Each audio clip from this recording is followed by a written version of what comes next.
5 things jiu-jitsu ruined for me. All right. The first one is horror movies. They just don't do it for me anymore, because the second I start watching the horror movie, I see like the villain or bad guy, and I'm like, I would just choke that guy out, you know? I'm like, oh, I would just heel hook him there and run away, you know? So right away, that just kills it. The second one is fight scenes.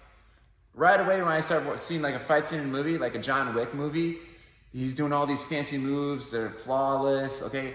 When you start doing jiu-jitsu and like you start rolling in real life, you realize jiu-jitsu in fighting isn't clean. It's kind of sloppy.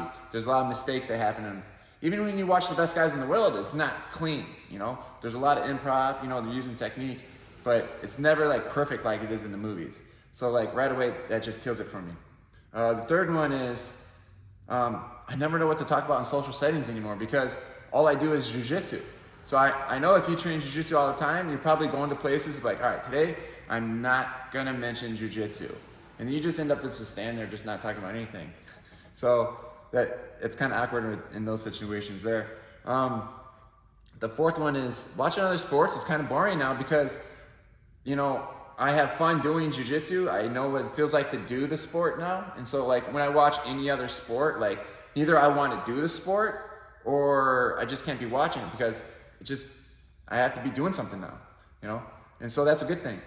The fifth one is I can't hear the word rolls without actually thinking, hey, you want to go roll? Or like, hey, let's roll, you know? So those are like the 5 things jiu-jitsu ruined for me that I think is funny.